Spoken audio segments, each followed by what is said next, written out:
Well, listen, there's still a lot of conversations going on between Brooklyn, teams around the league. You know, two of the teams that Kevin Durant would like to play with, the Phoenix Suns, the Miami Heat, you know, they've both been in pretty consistent contact with Brooklyn, I'm told. But I think both teams individually may not have enough to do a deal with Brooklyn without being able to go out and move some pieces around in 3-player, 4-player trades. And I think for Brooklyn, and I think they're even more determined after they see the Rudy Gobert trade, the DeJounte Murray trade, the number of picks and assets moving, 5 first-round picks essentially for Rudy Gobert.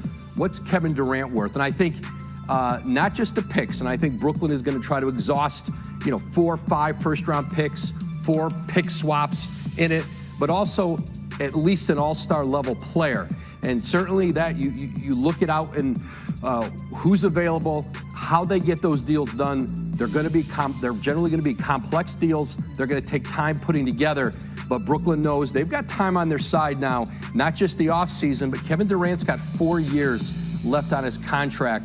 I think Brooklyn will continue to try to talk throughout the league and get what they know has to be a monumental deal if they're going to trade Kevin Durant. It's an unbelievable crossroads here for general manager Sean Marks. Kevin Durant, to Woj's point, stunned the NBA world July 4th, 2016 when he agreed to join the Warriors. And as we come upon July 4th this summer, we'll wait to see what KD does. Woj, thank you very much. Ruben. He finally did break his silence, tweeting, "The ones who were locked in that gym with me know what it is. They know what I'm about. If you haven't been in there with me, ask around." Show me how it's going to work to get Kevin Durant down to South. Yeah, we're not going to go that complex here. Okay, I don't think we have a 10-minute segment.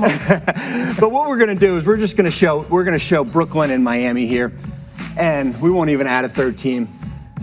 The challenge will be Bam Adebayo, right? We went through the designated rookie extension rule.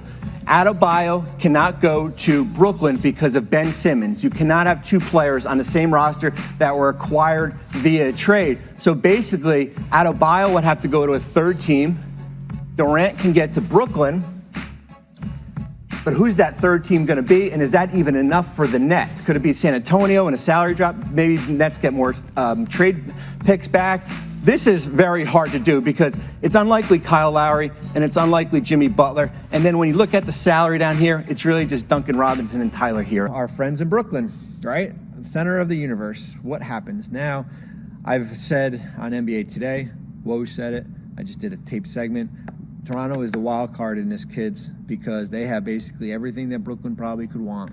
Barnes, Anunoby, maybe Siakam, draft picks, players, stay competitive. I think it's highly unlikely that Toronto would trade all 3 players. What happens if it's Barnes and OG and 4 first-round picks for Durant, 34-year-old, 4 years, 1 healthy, top 4 player in this league? Do you push all your chips to the mill? Is it the right timing? If you're Brooklyn, is that enough? I will say this about Brooklyn and Durant. I don't think they'll ever get the most value that you could possibly get for a player like Kevin Durant. I think that's just how the trade market works. Rudy Gobert got 4 1s. Brooklyn can get 4 1s. But I think it's more about the players around. They can go out and do a deal for Phoenix right now and get 4 1s. They're going to be in the 20s. I don't know about the players here. We've talked about Ayton and Bridges. They can go out and do a deal with one of these other teams for 4 1s. You're never going to get an all-star level player back in return for Kevin Durant. I think you're going to get good players back, and I think that's something that Brooklyn either has to accept or that's something that we're going to linger into the offseason, and this is going to hang over the organization, and maybe Kevin Durant has a change of heart. The interesting part will be what happens with Kyrie Irving, right? I think there's 2 different ways to go about it. I think you can trade him to the Lakers for Westbrook and get 2 number 1s. You take on money, which you don't want to do if you're Brooklyn, certainly. You owe Irving this trade bonus in his contract. That's the only way this deal works. It's up to $5.5 million. You get 2 picks, but why would you do that with Durant still on lineup? And if you're trying to think maybe we can convince Kevin Durant to stay here, you can trade him to Dallas. Hypotheticals, please don't aggregate me. Let's say for Dinwiddie and Bertans, 2 role players. Okay, so that's your scenarios. You're basically salary dump, and maybe Westbrook can come here, and if KD's not here, he's on an island by himself, and we see peak Westbrook. But if you're Brooklyn, you're doing everything possible to try to trade Kyrie Irving now, right? Like, you don't want to deal with any more bird tweets, birds flying out of a nest and stuff like that. Who knows what's